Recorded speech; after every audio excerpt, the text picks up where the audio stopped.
सबसे पहले आप सबको गुड मॉर्निंग और मैं लक्की बाबा यादव आप सबका स्वागत करता हूं अपने यूट्यूब चैनल सीटेट जुलाई 2023 में। और हम लोग देखेंगे आज भाग 3 पर्यावरण अध्ययन यानी ईवीएस। तो हम लोग क्वेश्चन नंबर 60 तक पहली कक्षाओं में कर चुके थे, पिछली वीडियो में हम लोग कर चुके थे। तो हम लोग आज 61 से आज 70 तक हम लोग क्वेश्चन बनाएंगे। तो आज 61 क्वेश्चन नंबर से शुरू करते हैं। तो 61 नंबर क्वेश्चन कहता है, किसी पर्यटक ने नीचे दिए अनुसार वर्णन किया है।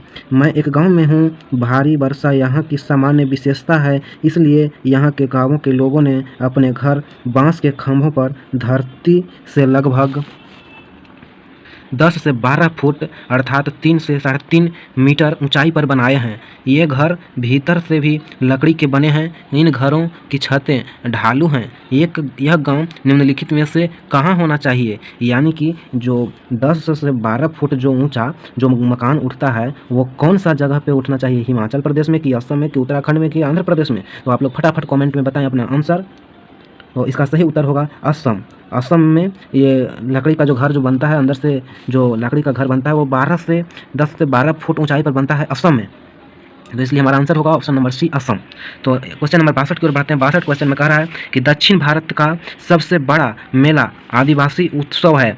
मेला या आदिवासी उत्सव है। तो यहाँ देखेंगे, ए में है कुंभ मेला, बी में है समक्का सरालंबा यात्रा, सी में है खर्ची उत्सव और डी में है गंगा जी मेला। तो आप लोग कमेंट में बताएं कि दक्षिण भारत का सबसे बड़ा मेला कहाँ लगता है। तो 62 का उत्तर आप लोग जल्द से जल्द दें। तो इसका सही उत्तर होगा समक्का सरालंबा यात्रा में। तो ऑप्शन नंबर बी मेरा सही उत्तर होगा। क्वेश्चन नंबर 63 की ओर हम लोग बढ़ते हैं। तो क्वेश्चन नंबर 63 में कह रहा है, यह एक सामाजिक चिंता का विषय है कि भारत में बहुत से शहरों में मलजल अब भी ए में है मशीनों द्वारा साफ किया जाता है, बी में है मैला ढोने वाले के द्वारा हाथ से सफाई की जाती है, सी में है सबसे अच्छी सुविधा है और डी में है निजी कंपनियों में स्वामित्व में है। तो आप लोग सही ऑप्शन इसका आंसर बताएं 63 का। तो 63 का जो आंसर होगा मैला ढोने वाले के द्वारा हाथ से सफाई की जाती है, यानी ऑप्शन नंबर बी हमारा सही होगा। तो ऑप्शन नंबर बी आप लोग टिक कर लीजिए। क्वेश्चन नंबर 64 की ओर बढ़ते हैं। तो पोचमपल्ली नाम है, पोचमपल्ली नाम है किसका? एक में है लोक चित्रकला का जो विशेष रंगों से बनाई जाती है उसका नाम है, बी में है साड़ियों का जिन पर पारंपरिक रंगाई के ज्यामितीय नमूने होते हैं, या सी में बकरियों की किस्म का जिसका महीन ऊन शॉल बनाने में काम आता है, और डी में है प्राचीन भारतीय मंदिरों की श्रेणी का। आप लोग सही आंसर बताएं 64 का। तो 64 का सही उत्तर होगा साड़ियाँ का जिन पर पारंपरिक रंगाई और ज्यामितीय नमूने होते हैं। ऑप्शन नंबर बी हमारा सही होगा। तो क्वेश्चन नंबर 65 की ओर बढ़ते हैं। 65 में कहा नीचे दिए गए कथनों पर विचार कीजिए। ए में दिया गया है लेफ्टिनेंट कमांडर वहीदा प्रिज्म भारतीय नौसेना में डॉक्टर हैं, बी में है वहीदा प्रिज्म एक बहुत छोटे गांव से हैं और उनकी पढ़ाई सरकारी विद्यालय में हुई है, सी में है वहीदा प्रिज्म पहली महिला हैं जिन्होंने एक परेड की कमान संभाली, डी में है वहीदा प्रिज्म मेडिकल ऑफिसर हैं जो रोगियों को दवा ही देती हैं। सही कथन है या है? ए में है केवल ए, बी में है ए और डी, सी में है ए बी और सी, डी में है ए बी और डी। तो आप लोग सही आंसर देंगे 65 का। तो 65 का आंसर हो जाएगा ए बी और वहीदा प्रिज्म, ये वाला वहीदा प्रिज्म वाला पहली महिला मेडिकल ऑफिसर है नहीं, ये गलत हो जाएगा। ए बी और सी, ऑप्शन नंबर ए बी और सी, ऑप्शन नंबर सी मेरा ऑप्शन नंबर सी सही होगा। तो आप लोग ऑप्शन नंबर सी मार लें। ठीक, क्वेश्चन नंबर 66 को बढ़ते हैं। वाराणसी की कढ़ाई की अद्वितीय कला है। ए में है जरदोजी, बी में है तोड़ा, सी में है फुलकारी, डी में है कांथा। आप लोग सही आंसर बताइए 66 का। तो 66 का आंसर होगा जरदोजी, यानी वाराणसी की कढ़ाई का अद्वितीय कला है जरदोजी।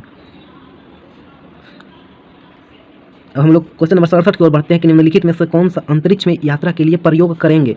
तो पहला सैटेलाइट या उपग्रह, बी में है रॉकेट, सी में है वायुयान और डी में है उल्का पिंड। तो अंतरिक्ष में यात्रा करने के लिए कौन सा चीज़ का प्रयोग करते हैं? आप लोग फटाफट कमेंट में बताएं अपना आंसर। तो अंतरिक्ष में यात्रा करने के लिए हम लोग रॉकेट का यूज़ करते हैं, रॉकेट। आंसर होगा बी। तो 68 की ओर हम लोग बढ़ते हैं। 68 क्वेश्चन कहता है, लोग गांवों से शहरों और कस्बों की ओर स्थानांतरित होते हैं। ए में है बेहतर स्वच्छता तथा खुली जगह के लिए, बी में है बेहतर गुणवत्ता की वायु तथा स्वास्थ्य सुविधाओं के लिए, सी में है बेहतर रोजगार के अवसर तथा शैक्षिक सुविधाओं के लिए, डी में है बेहतर गुणवत्ता का जल तथा सामाजिक नियमों के लिए। लोग गाँवों से शहरों और कस्बों की ओर स्थानांतरित होते हैं, क्यों? ये 4 ऑप्शन है, 4 ऑप्शन में से कौन सा आंसर सही होगा? आप लोग कॉमेंट में बताएं। तो इसका सही उत्तर होगा बेहतर रोजगार के अवसर तथा शैक्षिक सुविधाओं के लिए, यानी ऑप्शन नंबर सी हमारा सही होगा। तो 69 क्वेश्चन की ओर बढ़ते हैं। क्वेश्चन नंबर 69 कहता है कि हम शहरी क्षेत्रों में यह देखते हैं कि अधिकांश कुएं जो लगभग 40 वर्ष पूर्व पानी भरने के लिए उपयोग किए जाते थे अब सूख गए हैं। इन कुओं में पानी के सूखने के नीचे दिए गए संभावित कारणों पर विचार कीजिए। ये में कहता है कोई भी कुओं का प्रयोग करना नहीं चाहता है क्योंकि सभी घरों की टोटियाँ लगी है। बी में है लोग विद्युत मोटर द्वारा, यहाँ पे माटर नहीं है, यहाँ पे मोटर है, मोटर द्वारा भौम जल खींचना पसंद करते हैं। सी में है पेड़ों को और आसपास के जमीन को सब सीमेंट या कोल तार द्वारा ढक कर वातावरण से साफ बना दिया गया है।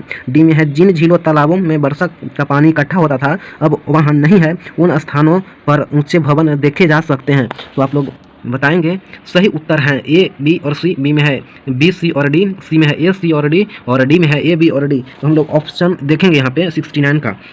तो 69 का जो आंसर हम लोग का होगा, जो होगा बी मोटर विद्युत वाला, और सी भी होगा पेड़ों को और आसपास की जमीन और जिन झीलों या तालाब, ये भी होगा, यानी बी, सी और डी। ऑप्शन नंबर हमारा बी, सी और D, A B C, B C D, यानी ऑप्शन नंबर बी, सी और डी हमारा बी आंसर सही होगा। तो क्वेश्चन नंबर 70 की बात है। 70 क्वेश्चन नंबर कहता है कि योग दिवस के समारोह के उपलक्ष्य में एक EVS का अध्यापक निश्चित करता है कि वहाँ 5वीं कक्षा के छात्रों को विश्व की योग राजधानी के भ्रमण पर ले जाएगा, जिसका नाम है, ए में है रानीखेत, बी में है ऊटी, सी में है ऋषिकेश, डी में है गैंगटॉक, जो विश्व की योग राजधानी के नाम से किसे प्रसिद्ध किया गया है। तो आप लोग फटाफट आंसर बताएंगे। योग दिवस के अवसर पर बच्चों को ले जाया जाने के लिए बताया गया है। तो विश्व का योग राजधानी ऋषिकेश को बताया गया है, यानी ऑप्शन नंबर हमारा सी आंसर सही होगा। तो आप लोग बताएं कि 10 क्वेश्चन में आप लोग का कितना क्वेश्चन सही हुआ है, और आगे का वीडियो देखने के लिए इस चैनल को आप लोग सब्सक्राइब कर दीजिए ताकि आप लोग को वीडियो आसानी से मिल जाए। Thank you.